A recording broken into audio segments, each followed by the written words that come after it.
जे स्पर्धक आहेत तुमचे व्यवसायातले, त्यांच्यावर कशी स्पर्धा करता? कारण तुम्ही कार्टच्या माध्यमातनं किंवा रिक्षाच्या माध्यमातनं किंवा तुम्ही एक किओस्क मॉडेल बनवलेलं आहे. हे तुम्ही एक वेगळा प्रकार आणलाच होता.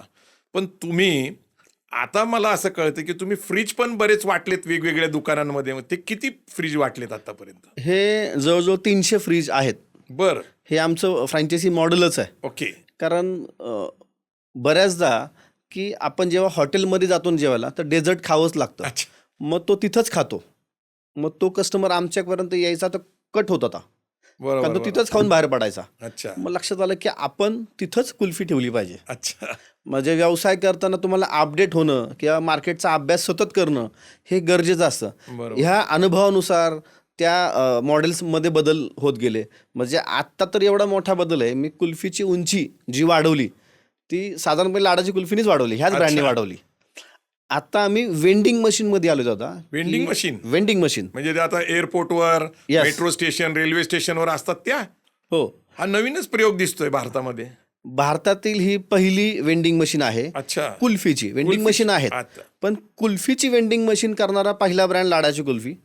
नाही, त्याचं कारण असं आहे की वेंडिंग मशीनमध्ये ते टेम्परेचर मेंटेन करावं लागेल -18चं. हो, मग ते कसं काय तुम्ही मेंटेन केलं? म्हणजे ते ते मेंटेन अवघड आहे. दादा करायचं झालं की 2019ला आलेली संकल्पना होती डोक्यात.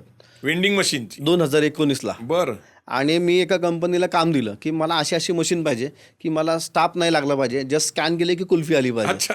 मग त्या मशीनने विचार केला, अरे असं कोणी मशीन मागवलं नाही अजून, तूच मागतोय.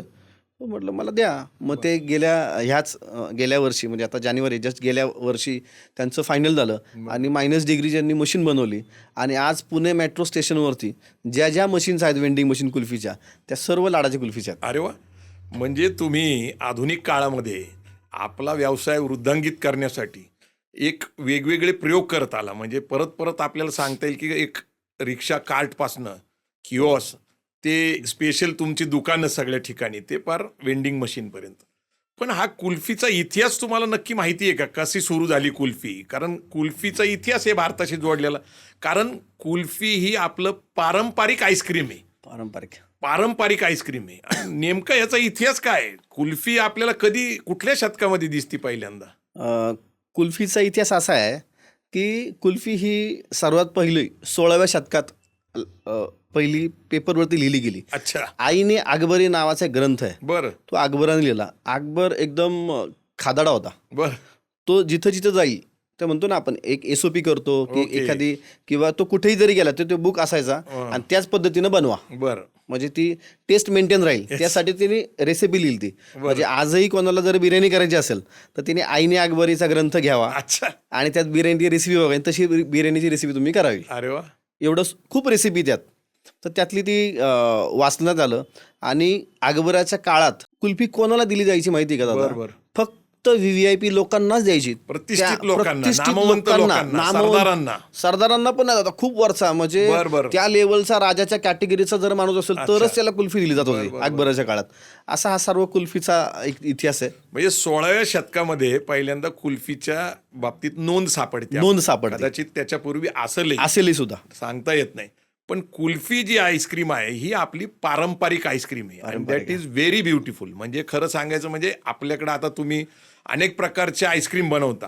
म्हणजे तुमच्याकडे फॅमिली पॅक्स आहे, त्याच्यानंतर मस्तानी तुम्ही बनवता किंवा चोको स्टिक्स पण तुम्ही बनवता, कोण बनवताय. म्हणजे आता तुम्ही कुल्फी पुरतं मर्यादित राहिलेलं नाही राहिलं. बरोबर. कुल्फीच्या पलीकडं तुमचा व्यवसाय तुम्ही वाढवलेला आहे. म्हणजे आज रूढ अर्थाने जेवढ्या आईस्क्रीम कंपन्या आहेत आणि ते जे प्रोडक्ट बनवते ते लाडाच्या कुल्फीच्या ब्रँडचे प्रोडक्ट्स आज मार्केटमध्ये उपलब्ध आहेत. मग आता प्रश्न असा येतो की तुम्ही हा सगळा व्यवसाय ज्यावेळेस तुम्ही निर्माण केला, खरं तर ती पहिली तुमची कल्पना होती, म्हणजे आयडिया.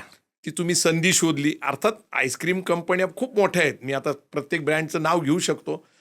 एकूण भारतामध्ये नेमका आईस्क्रीमचा व्यवसायाचं टर्नओव्हर किती आहे? आईस्क्रीम इंडस्ट्रीचा भारतातला हा टर्नओव्हर आहे 32,000 कोटी रुपये. 32,000 कोटी रुपये. हा, आणि साधारण 2028 ते 29 पर्यंत हा 45,000वरती जाईल असा अंदाज आहे. अच्छा. त्याचं कारण की ई कॉमर्स सारखा प्लॅटफॉर्म डेव्हलप झालाय. बरं बऱ्याचदा घरात असायचो, कंटाळायचा, नको जायला म्हणून स्किप व्हायची आईस्क्रीम. बरं. पण आईस्क्रीम स्किप व्हायचा जो हे आहे तो कमी झालाय. अच्छा. कारण आईस्क्रीमचं दुकान एखाद्या चौकात एकच असायचं, पण आता 5-5 आहेत. बरोबर. का तर आता गरमी वाढलेली आहे. आता लोक पावसाळ्यात, थंडीत प्रत्येक ठिकाणी प्रत्येक 12 ऋतूमध्ये महिने आईस्क्रीम खातात. खातात.